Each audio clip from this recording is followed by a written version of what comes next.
사람들은요, 보이는 것과 들리는 것에 가장 많은 영향을 받습니다. 내 눈에 보고 듣는 것 때문에 힘이 나기도 했다가 내 눈에 보이고 들리는 것 때문에 절망하기도 합니다. 아무리 큰 문제가 터져도요, 못 보고 안 들리면 하나도 안 힘들어요. 심각한 문제가 터져 안 보이면 안 힘들죠. 안 들리면 안 힘들어요.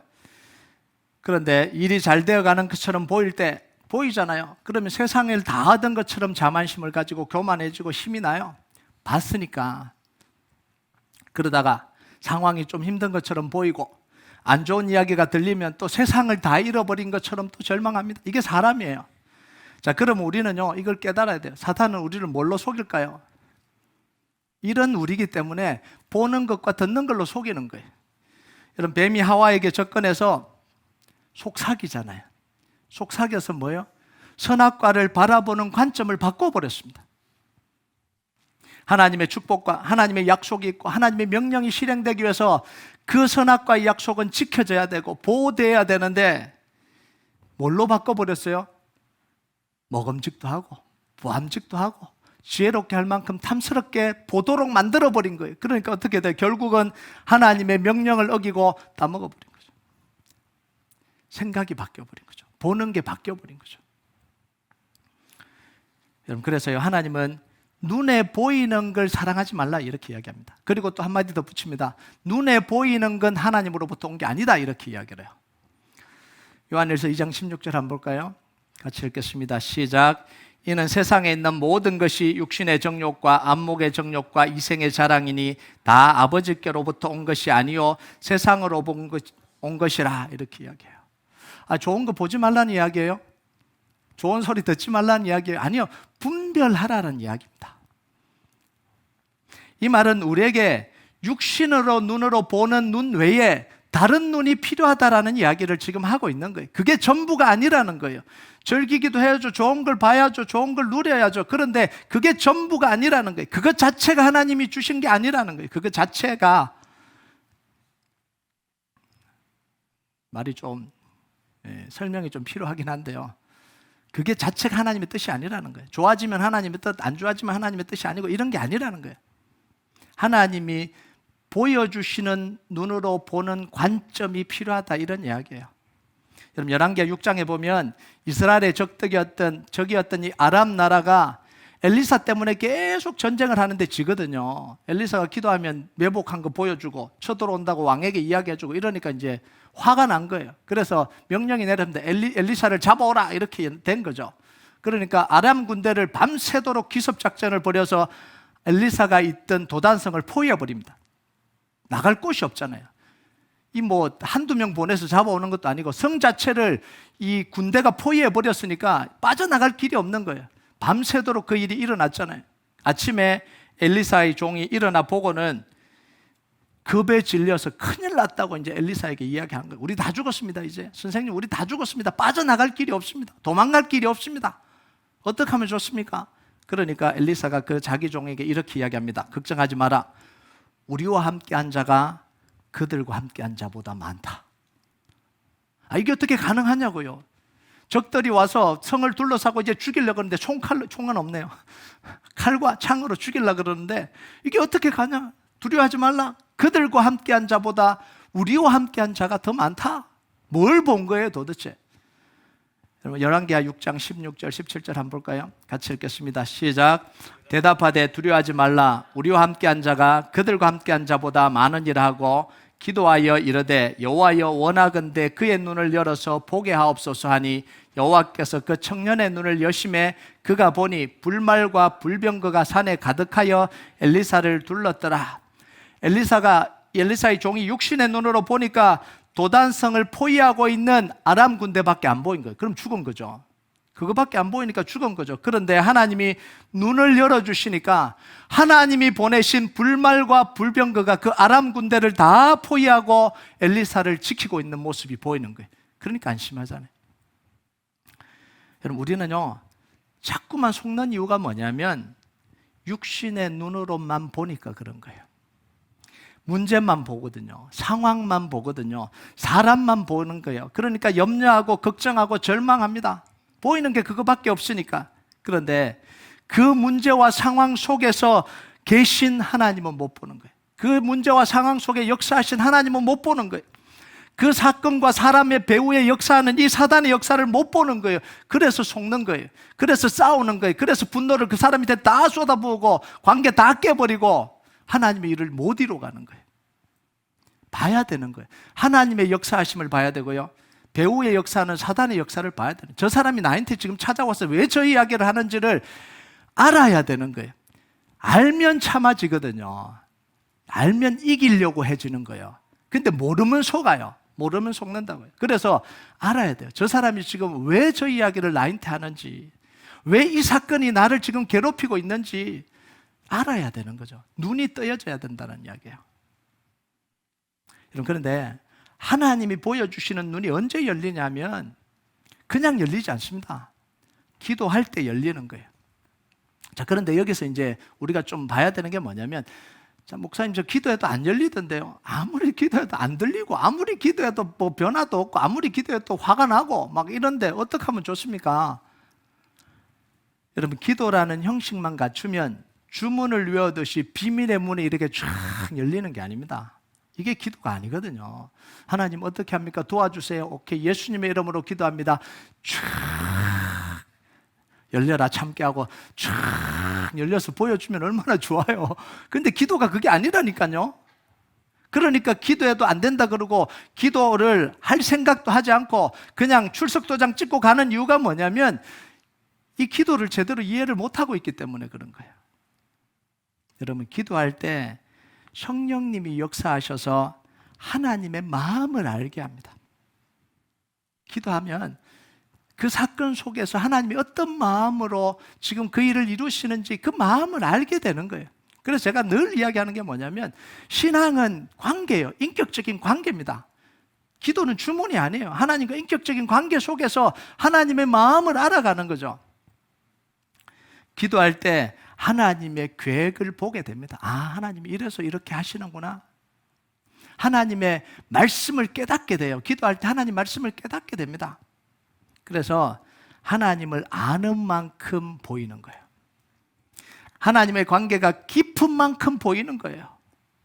여러분, 그래서요, 같은 문제라도 기도의 깊이에 따라서 그 사건이 다르게 보인다니까요. 하나님과의 관계의 깊이에 따라서 그 사건이 다르게 보여요. 어떤 사람은 큰 문제가 닥쳤는데도 별로 걱정을 안 해요. 왜냐하면 기도하면서 하나님이 그 사건에 대해서 어떤 생각을 가지고 있는지, 어떤 마음을 가지고 있는지, 어떻게 이루시는지를 이미 기도하면서 하나님의 마음을 다 받았거든요. 그러니까 큰 문제가 와도 그냥 담담한 거예요. 하나님 이루시지, 하나님께 맡겼다 이러고 사는 거예요. 그런데 어떤 사람은요, 작은 문제가 와도 벌벌벌벌 떠는 거예요. 왜냐하면 들어본 적이 없는 거예요. 아, 지금 당장 돈이 지금 없는데 어떡해요? 지금 당장 망해가는데 어떡해요? 지금 당장 문제가 터졌는데 어떡해요? 하나님이 뭐라고 말씀하시는지 하나도 못 듣고 있으니까 이 모든 두려움이 자기가 다 짊어져야 될 짐이 되어버린 거예요. 여러분, 18절을 한번 볼까요? 18절 같이 읽겠습니다. 시작.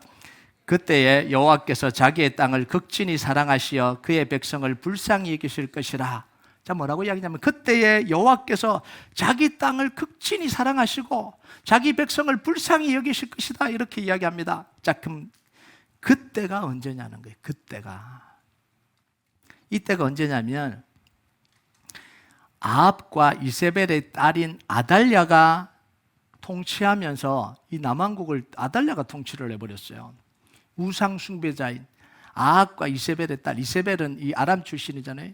거의 우상 숭배자의 딸이에요. 거기 북왕국에 와서 이 아합과 결혼하고 이 북왕국을 다 망친 이 딸이 또 남왕국의 왕과 이 혼인을 해서 그 딸이 지금 이제 남왕국을 또 다 망친 우상 숭배로 다 망쳐버린 거죠. 나라를 다 망쳐버린 상황이에요.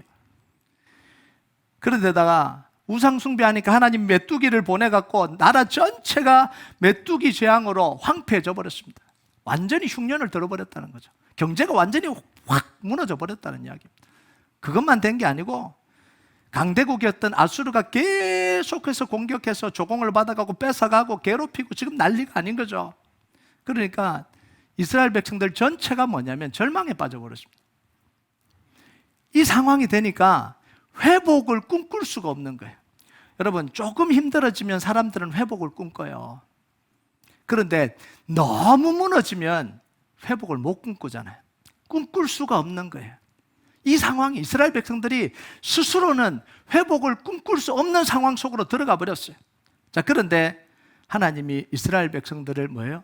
지극히 사랑하시고 불쌍히 여기셔서 이스라엘 백성들이 보는 것과는 다른 걸 지금 보여주고 계시는 거예요. 다른 모습을 보여주는 거죠. 그래서 오늘 말씀에 보면 이스라엘 백성들이 이 곳곳에서 회복되는 모습을 보여줍니다. 메뚜기 재앙으로 황폐됐던 땅들이 다시 회복돼서 포도주와 곡식이 넘쳐날 것이다. 이거 꿈 못 꾸는 거거든요. 이른 비와 늦은 비가 내서 마당에는 밀이 가득하고 포도주 저장고에는 포도주가 넘쳐날 거다. 지금 다 비워버렸거든요. 아무것도 없는데 이 꿈을 꾸게 하시는 거죠.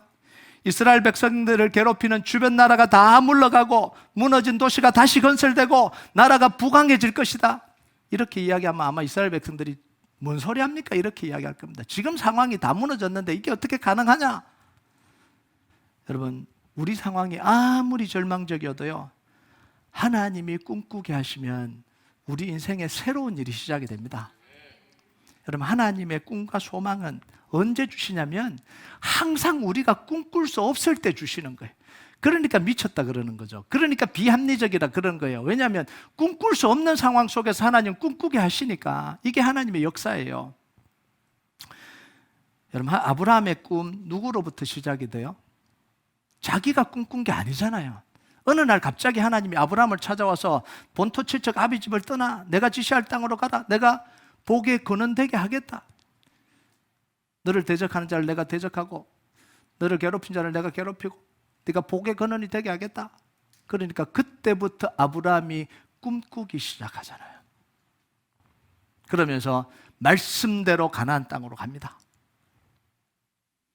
여러분, 하나님이 다윗 왕에게 기름 부어 주니까 왕으로, 사무엘이 어느 날 찾아와서 왕 세우겠다고, 왕으로 하나님이 선택했다고 기름 부어 주니까 그때부터 하나님 나라를 꿈꾸기 시작하잖아요.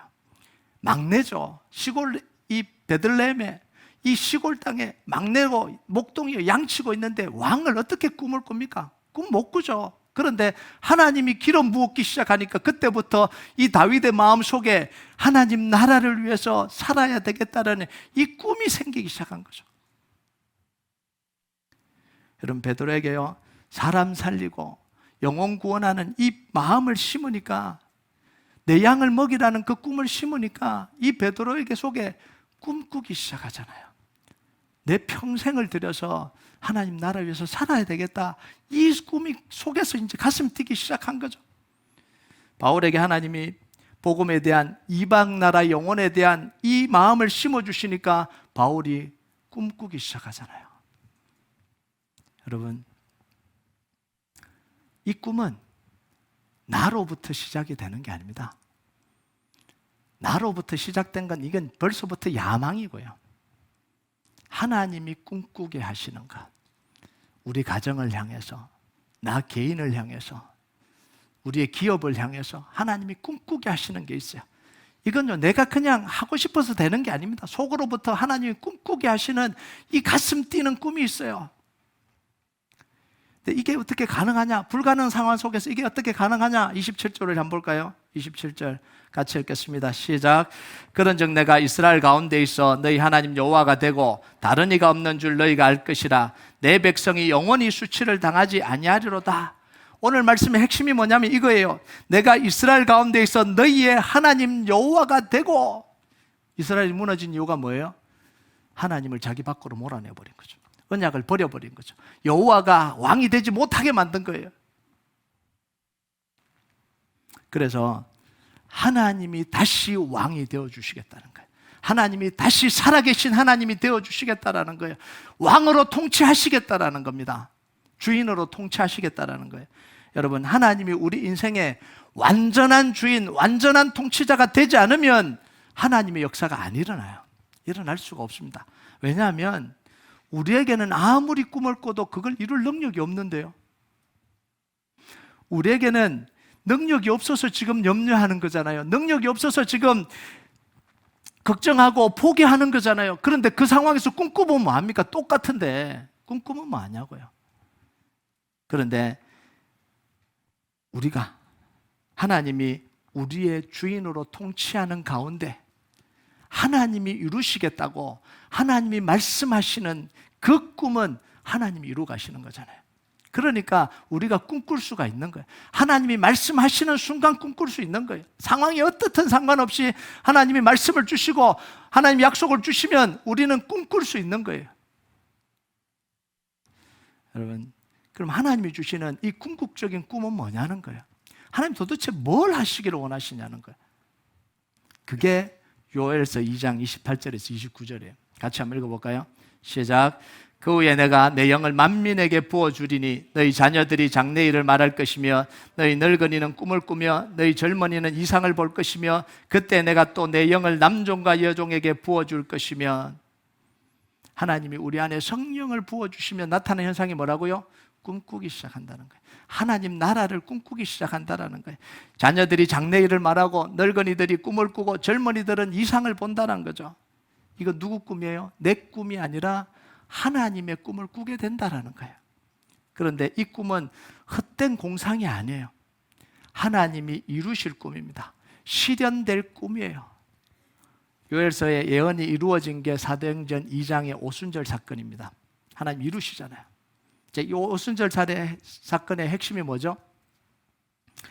불의 혀같이 갈라지는 바람 같은 불 같은 성령의 역사가 임해서 방언하기 시작을 했습니다. 그죠? 그래서 우리의 목표는 기도하면서 방언이 터지는 겁니다. 할렐루야, 아멘. 이러면 이제 오순절파가 되는 거예요. 물론 이게 중요해요. 하나님 성령이 임하면 방언이 터지는 게 성경 사도행전에 보면 성령이 임할 때 방언이 터지는 게 이게 맞아요. 그런데 그게 목표가 아니었다라는 거예요. 왜 방언을 터지고 왜 성령에 임하게 하고 왜 입으로 방언이 터지게 만들었냐, 이게 중요한 거죠. 이게 뭐였어요? 사도행전 2장 11절. 자, 같이 읽겠습니다. 시작. 그레데인과 아라비아인들이라 우리가 다 우리의 각 언어로 하나님의 큰일 말함을 듣는도다. 우리가 다 우리의 각 언어로 하나님의 큰일 말함을 듣는도다. 왜 방언을 주셨어요? 하나님의 큰일 말함을 알아들어야 되니까. 그래서 방언을 주신 거예요. 이 큰일 말함이 뭐죠? 유대인들아, 너희가 십자가에 못 박여 죽인 이 예수가 하나님의 아들 그리스도다. 이게 지금 이 복음을 들어야 되는 거예요. 이 복음을 들어야 되는데 언어가 다르니까 못 들으니까 하나님이 방언을 통해서 이 복음을 들으라고 하나님이 방언을 주신 거잖아요. 예수가 그리스도가 되셔서 우리의 구원을 이루신 거라는 거예요. 너희들이 십자가에 못 박여 죽은 그 예수는 죽음으로 끝나지 않았다라는 거예요. 부활하셔서 죄와 사망과 사단의 권세를 이기고 우리의 그리스도가 되셨다라는 거예요. 우리의 왕이 되셨다라는 거예요. 이 예수님을 통해서 우리의 모든 죄의 문제, 우리의 모든 죽음의 문제, 사단의 문제, 저주가 무력해지고 재앙이 끝이 나고 이 예수가 그리스도로 선포되는 그곳에 하나님의 역사가 일어난다라는 걸 지금 보여주는 거예요. 들려주는 거죠. 그래서 이 환상이 뭐냐면 모든 민족이 예수 그리스도를 나의 구주, 나의 하나님으로 인정하는 그날을 하나님이 꿈꾸고 계시는 거예요. 그래서 그 복음이, 예수가 그리스도라는 그 복음이 예루살렘을 넘어서 유대를 넘어서 사마리아를 넘어서 안디옥으로, 소아시아로, 로마로, 전 세계로 가도록 하나님이 다 지금 역사하고 계시는 거죠. 이게 하나님의 위대한 꿈입니다. 이것 외에 하나님의 다른 꿈이 없어요. 이게 유일한 꿈입니다. 하나님의 위대한 꿈이고 유일한 꿈입니다. 그래서요, 이걸 위해서 꿈꾸게 하시고 환상을 보게 하시고 장래일을 말하게 하신 거예요. 그래서 하나님 이걸 이루기 위해서 누구에게 환상을 보여주셨어요? 고넬료에게 환상을 보여주셨잖아요. 이방인 고넬료에게 환상을 보여서 베드로를 부르게 하고 복음 듣게 만들었잖아요. 이게 환상을 보는 겁니다.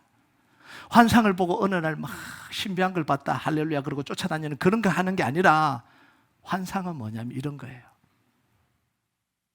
베드로에게 기도 중에 나타나잖아요. 환상을 보여주잖아요. 요바에서 찾아가라. 고넬료를 찾아가라는 거죠. 바울에게 마게도냐 환상을 보여주는 거잖아요. 와서 우리를 도우라. 이게 하나님이 보여주시려고 하는 환상입니다.